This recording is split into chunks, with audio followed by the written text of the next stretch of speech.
Senhores! Bom dia, boa tarde, boa noite. Está começando mais um Talk to Biz, a nossa coluna semanal sobre estratégia, gestão, marketing e inovação.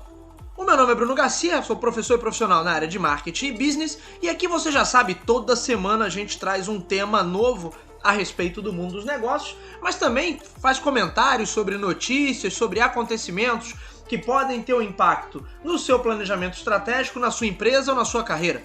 Lembrando sempre que esse podcast está lá disponível em talktobiz.com ou em talktobusiness.com.br. São aí nossos endereços web onde você encontra o feed desse podcast. Lembrando sempre também que a cada 3 episódios do Talk to Biz, a gente tem um episódio do spin-off do Talk to Biz, que é o Coin to Business, um podcast sobre marketing, negócios, estratégia, voltado para o mercado de jogos eletrônicos. Sim, meus amigos, para o mercado de videogames. E hoje nós damos continuidade ao bate-papo com o nosso amigo José Telmo, professor e profissional na área de marketing digital, que está fazendo uma pesquisa no seu mestrado sobre a economia do compartilhamento, a chamada gig economy, né? Ou economia freelancer, ou economia de bicos, dependendo do enfoque que você está dando a essa abordagem, norteado aí por grandes plataformas como Uber, iFood, Rappi, Airbnb e outros. A gig economy vem impactando diversos setores da economia, tanto em aspectos positivos, quando você vê em ganhos de escala, quando você vê em personalização do atendimento, quando você vê em diversificação do atendimento, mas também gera uma série de desafios e normalmente pode colocar um setor inteiro na mão de um intermediário, gerando aí precarização e outros problemas. Papo que a gente teve no episódio da semana passada e que a gente continua hoje falando sobre justamente a gig economy entrando em outros setores mais tradicionais da economia. A gente está sempre acostumado a pensar a gig economy muito focada em empresas de tecnologia, mas quando as empresas de outros setores começam também a se tornar plataformas de tecnologia, na verdade o Regis McKenna já previa isso no seu livro Marketing de Relacionamento, lá de 1992, se eu não me engano, quando ele fala toda empresa em algum futuro próximo vai se transformar em uma empresa de tecnologia, ou seja, a tecnologia, né, a evolução tecnológica vai permear todos os setores da economia. Então vamos lá, vamos continuar essa conversa aí com o nosso amigo José Telmo.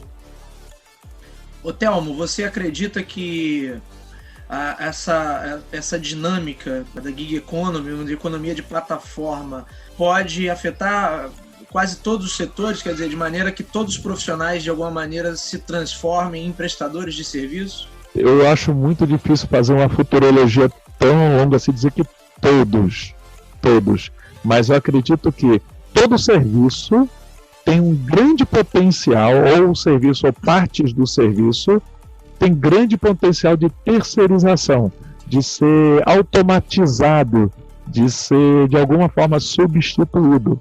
Se você lavava a roupa, você tem um concorrente que é a máquina de lavar. Se você tem a máquina de lavar na sua casa, você tem um concorrente, uma empresa que tem várias máquinas de lavar. Ou alguém que vai lavar e vai fazer. Se você tem uma empresa que tem um custo gerencial muito grande com pessoas, espaço e tal, e aí você tem aquele jovem que está saindo da faculdade ou ainda cursando a faculdade e já sabe mandar muito bem construir um site, a sua empresa cai, tem chance de cair.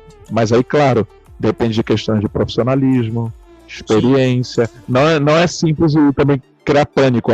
O garoto que vai cobrar R$1.000 vai fazer um e-commerce talvez não tão bom quanto uma empresa que cobraria 10 mil e tem anos de experiência, vai entregar no prazo. Então, não, por isso que eu digo, tem que tomar cuidado com certas afirmações. A gig economy, ele é um conceito, ele não é nem bom nem ruim, é o que a gente faz dele.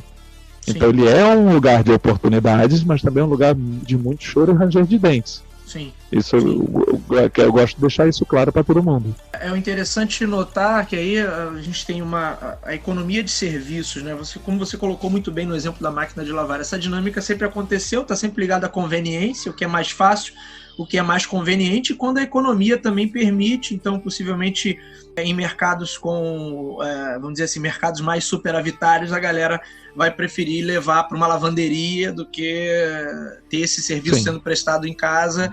Em economias não tão superavitárias, esse camarada ou vai lavar a própria roupa ou vai chamar alguém para lavar na casa dele, mas é muito mais comum que o camarada lave a própria roupa. Então, sempre, o serviço se desenvolve na medida que a economia cresce, né? Se desenvolve. Se tiver agora o serviço, provavelmente a Sancasec e outras empresas nunca pensaram em recolher. Eu não sei se já tinha algum serviço desse, de recolher a roupa para lavar e depois devolver.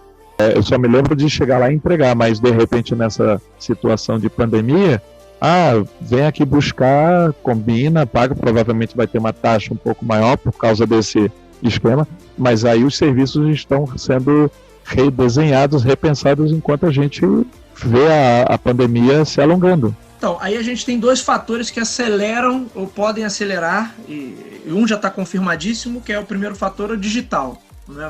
Com a questão das plataformas, você realmente tem ali um hub para conectar diversos prestadores, é o que acontece com Uber, Airbnb, iFood, qualquer outro exemplo que a gente tenha trabalhado aqui. E agora você tem a questão da pandemia. A pandemia também está acelerando esse processo? Ou a gente está só se adaptando, não necessariamente acelerando? Eu vi muitas discussões, eu tenho estudado muito sobre transformação digital também. Transformação digital, apesar do nome do digital, ele também envolve pessoas, envolve processos. Então, vai bem além do simplesmente, agora eu vendo na internet. O que a gente está acontecendo forçadamente a gente está saltando para o digital. E olha, ainda bem que a gente tem esse digital à disposição. Se a pandemia acontecesse 20 anos atrás, a gente estava com a internet de 20 anos atrás. Ou seja, nem todos os negócios e serviços estariam na web. Então a gente tem essa oportunidade. A internet tem alguns meios já preparados, alguns canais, alguns estão se adaptando, ferramental, mas o que está acontecendo é que nem todo mundo ainda está preparado para o processo. O processo ainda não aconteceu. O processo está acontecendo. Ainda não tem... já vi relatos de alunos estão desesperados, pais estão desesperados com seus filhos pequenos, como é que vai ser, quanto tempo vai durar, quando é que volta, novo normal, todo mundo falando. Na verdade, é porque a gente passou muito tempo muitos anos, eu vou dizer entre aspas, cegamente, mas num processo contínuo de incrementação da tecnologia. A tecnologia vai sendo incremental, né? Ela vai modificando e vai adaptando. Uma vez ou outra tinha alguma coisa que despontava e gerava uma disrupção, uma quebra de paradigma. Mas agora, o que está acontecendo? A gente está num momento de adaptação. Então, o grande problema, por exemplo, na área de educação, que é outra que eu estou estudando bastante, é que é a confusão entre EAD e aula remota. Porque a gente está saindo das nossas salas de aula, está chegando aqui, botando uma aula, e muitos estão tentando dar aula como dava no quadro. Peraí, escreve aí, levanta a mão. A gente perde um monte de interação e nisso necessita adaptação. Então a gente ainda está em vários aspectos, em vários cenários, ainda passando para uma ideia que pode ser transformação digital, mas ainda não é. Ainda não é. Porque necessita o quê? Mudar os processos. Os alunos têm que mudar junto, os pais têm que mudar junto, os professores têm que mudar, a instituição tem que mudar. Então quando todos mudarem, isso é uma transformação digital. Até lá, isso ainda é uma adaptação à emergência. E uma emergência que pode ser bem longa. Então, o que eu estou prevendo, eu escuto pelas pessoas, é que provavelmente a pandemia vai se alongar ainda um bocado. Nos meus planejamentos, eu já estou considerando já dezembro, sem querer ser alarmista aqui para todo mundo, o desespero. Minha visão também é essa, Thelmo. Mas assim, no meu cenário, nós que trabalhamos e estudamos marketing, a gente tem um cenário positivo, que seria setembro, tem um cenário realista, que pode ser janeiro, fevereiro, não sei, início do ano que vem, e o péssimo cenário é que eu não sei se a gente se vê ainda em 2021 fisicamente. Então, o planejador, o profissional... Sem alarmismo. Não, mas é importante você ter um desenho de expectativa de se eu ver, será que esse é o momento que eu tenho que comprar computador possante, microfone, me equipar, não sei o que, e aí acaba a pandemia. Aí você se endividou e estava preparado. De repente descobrem que dente de alho com xarope e limão resolve. Alguém encontra Então, existem riscos que têm que ser considerados. Eu acredito, e é o que eu recomendo para todo mundo, independente de área, comece a entender como você vai entregar valor através do digital. Se você precisa fazer parcerias, treinamentos, aquisição de algo, mudar a forma como isso acontece. Eu tenho recomendado muito, até para pequenos lojistas, cara, cria uma conta de WhatsApp Business, ou até mesmo WhatsApp comum, começa a conversar com seus contatos locais, os porteiros, os prédios, aquelas pessoas que você tem no caderninho, que muitos ainda anotam, o CRM deles é o caderninho, Sim. E começa a conversar e falar, pode fazer o pedido pelo WhatsApp, peça para o seu filho, para a sua mãe e tal, faça o pedido. E pagamento, paga antecipado por um sistema online, por exemplo, como o PicPay, como um depósito bancário, para facilitar. Então, o que está acontecendo? Ainda não tem um modelo fechado. Hoje saiu uma reportagem no jornal Hoje, eu acho, uma das notícias da Globo, falando que apenas 5% da área de serviços migrou para o digital. Apenas 5%. Então, a gente tem 95% de pessoas no Brasil afora que estão parados e que estão demitindo, porque não encontram, porque o modelo deles não tem como digitalizar, ou como aconteceu agora de uns restaurantes no Rio de Janeiro de demitir boa parte das pessoas, o delivery não sustenta a operação completa. E isso é mais gente que tem que, entre aspas, empreender para continuar sobrevivendo. Telmo, você falou de educação. E como é que você vê esse conceito da gig economy sendo aplicado na área educacional? Até porque o mote para a gente gravar esse programa foi o artigo que você estava estudando, Sim. que é Gig Economy to Gig Education. Né? Isso. Como é que está esse cenário hoje? A gente está mais para traduzir como economia de freela ou como economia de bico? O que está acontecendo é porque já existe um movimento, como eu falei antes, quem tem alguma habilidade e está, de alguma forma, monetizando, trabalhando sua imagem, divulgando, isso já não é de hoje, já não é novidade. Daí nós temos os especialistas, os gurus, os consultores que já fazem isso há tempo.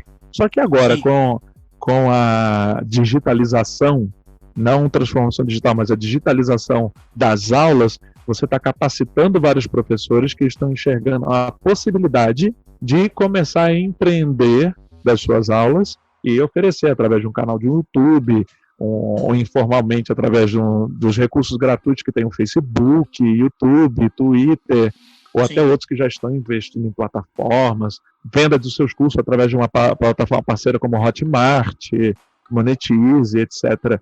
E o que está acontecendo é que, assim como a gente falou no início da conversa, da flexibilização do trabalho, das relações de trabalho, minha preocupação com relação a quem tem um modelo de vínculo empregatício é que as aulas possam ser também uberizadas, na verdade não é muito longe de um modelo que já existe, mas uberizadas como professor.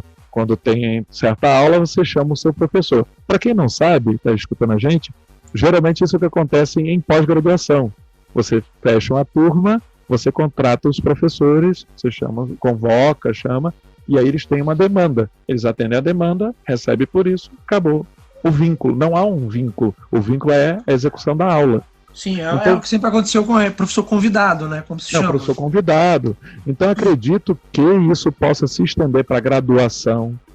Talvez não mestrado e doutorado por causa do nível de qualificação, mas graduação, que é uma economia em escala, é muito aluno, em que você pode ou produzir aulas... E outros segmentos também, né? Ensino médio, fundamental Sim, e médio. Ensino médio, fundamental.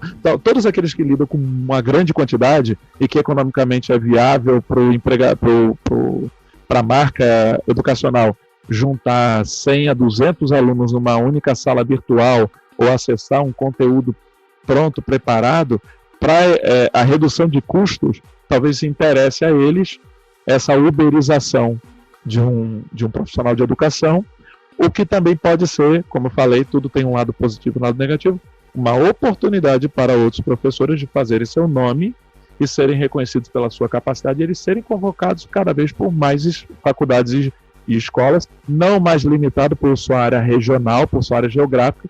Você pode começar agora a dar aula para instituições do outro lado do Brasil. Sim. Então, isso acaba acirrando o mercado.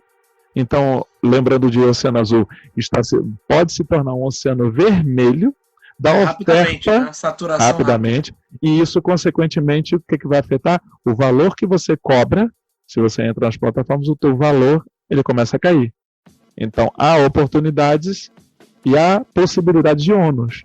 Então, Sim. A gente tem que estar atento a essas forças de mercado que vão mudando a relação.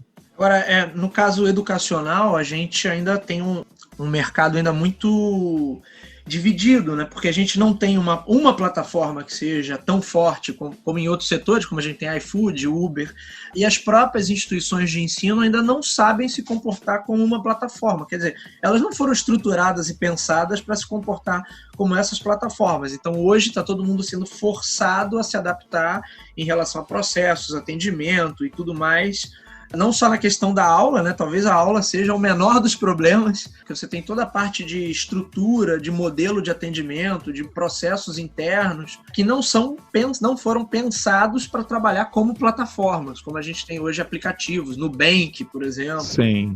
E isso gera também uma mudança de relação, de novo aquela ideia do valor, o valor da relação com quem vai consumir suas aulas, os alunos, os discentes. Se o discente ele não enxerga valor no diploma fornecido por aquela instituição que montou da melhor forma possível uma estrutura de ensino, e ele quer só o conhecimento, então isso muda totalmente a dinâmica, porque ele não mais iria buscar grandes marcas, talvez ele iria procurar os profissionais. Vou estudar com o Bruno, com o Zé Telmo, com mais 2, 3, pronto, agora tem um conhecimento que eu quero. Quero aprender e-commerce, vou estudar com alguém. Vou estudar especificamente. Que é um movimento que a gente já vê, né? Por exemplo, na pós-graduação, a galera busca... já discutimos isso presencialmente.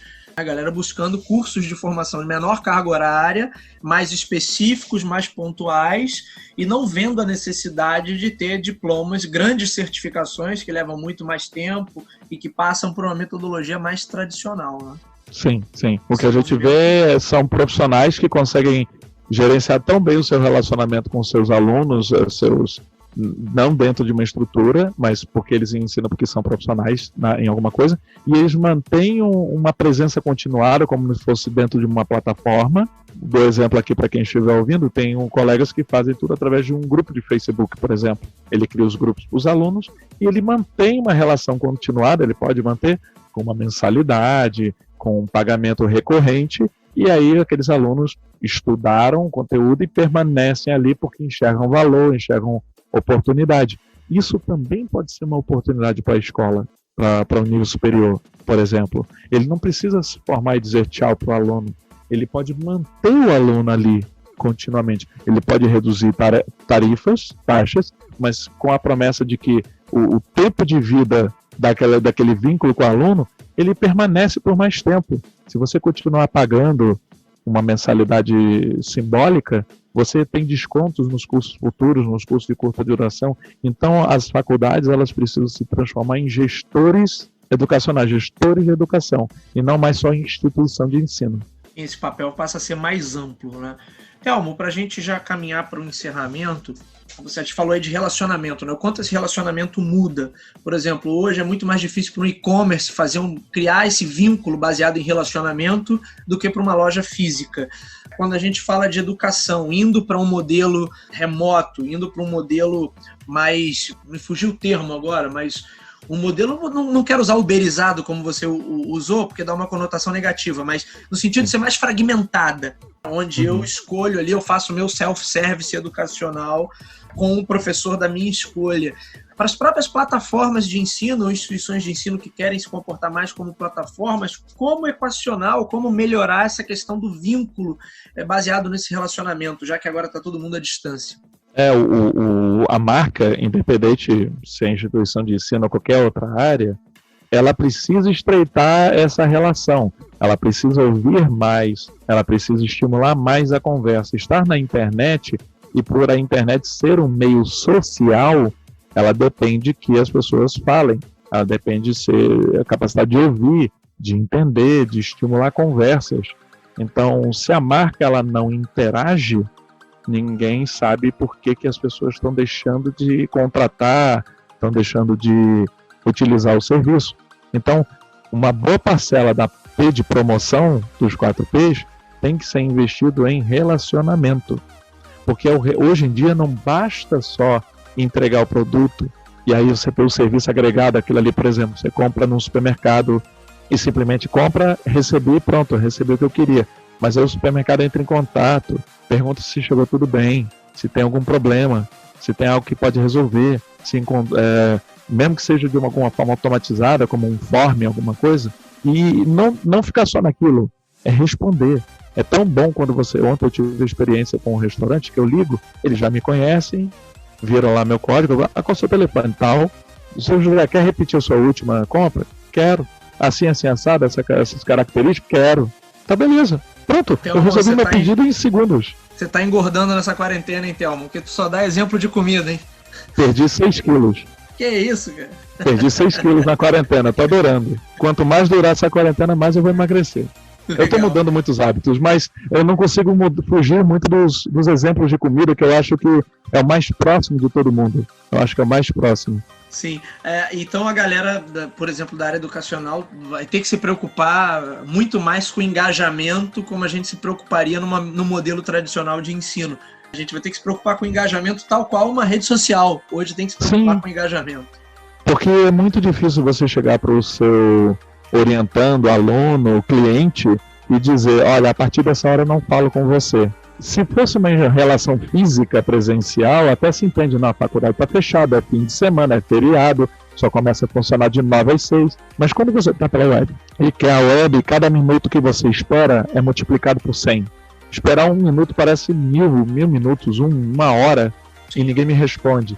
Então, a dinâmica tem que mudar. Disposição, disponibilidade também tem que ser adaptada. E é muito mais fácil para o cliente, no caso o aluno, cair nessa situação de abandono, né? De se sentir abandonado, e aí o cara não se motiva, rapidamente ele não está mais engajado. Que é o problema que sempre foi o problema do ensino à distância, né? Tem uma taxa de engajamento ali mais baixa, é muito mais fácil para o cara se sentir abandonado e trancar aquilo ali, parar com tudo. É o lado positivo do ensino à distância, valor com certeza, a facilidade de você consumir o conteúdo no ritmo, mas é cada vez mais necessário para quem está no digital é um protagonismo, seja de quem está dando a aula, seja de quem está consumindo a aula. Sem esse protagonismo de ambas as partes, a aula vira um mero play de um vídeo. Sim. E aí o seu conhecimento só acontece numa certa interação. Verdade. Pode ter os meios, as oportunidades que o docente cria, mas se o aluno não estiver nesse mesmo vínculo, não estiver nesse contrato social junto com a proposta, então não adianta assistir no repeat, nem assistir várias vezes, que às vezes o conhecimento não vem. Vai pegar. Thelmo, muito obrigado pela sua participação, uma verdadeira aula. Diz aí, dá seus credenciais para a galera que quiser fazer contato com você, quiser te seguir, onde te encontra? Show. Bom, vocês podem me procurar no LinkedIn, José Thelmo, então no YouTube. Eu também estou no Twitter, no Instagram, Facebook. Eu tenho meu site, www.josethelmo.com.br, e lá vocês podem encontrar todas as minhas outras redes sociais. Eu estou agora, graças a esse momento de reflexão forçada, né? Também tá no TikTok também, Thelmo? Tô no TikTok, mas ainda não estou... dançando também não, né? Não, ainda não tomei coragem. Só estou estudando, vendo como é que pode ser importante para poder aplicar isso para as pessoas. Mas eu estou mais desenvolvendo conteúdo para YouTube. Legal. Muito bem, senhores. Esse foi o Talk to Biz de hoje. Você já sabe, também me encontra nas principais plataformas sociais. Aí Bruno Garcia no LinkedIn, Bruno_Talk to Biz no Instagram. Não estou no TikTok. E não deixem de assinar o feed desse podcast. Você nos encontra aí nas principais plataformas. Então, quem é usuário Apple, no aplicativo de podcast da Apple, usuário Android em Google Podcasts. Se você está acostumado a ouvir sua música pelo Spotify, pelo Deezer, também estamos por lá. Só buscar por Talk to Biz que você nos encontra. Ou diretamente no Anchor, buscando também Talk to Biz, ou nosso site talktobiz.com ou talktobusiness.com.br. Se você gostou desse conteúdo, curte os nossos programas, Deixe seu comentário, dê o seu like, ajude o Talk to Biz a chegar a um número cada vez maior de ouvintes para a gente levar esse nobre conhecimento aí, sempre com a ajuda de grandes professores e grandes profissionais para toda a galera. É isso, minha gente. Eu vou ficando por aqui. Até a semana que vem. Um abraço a todos.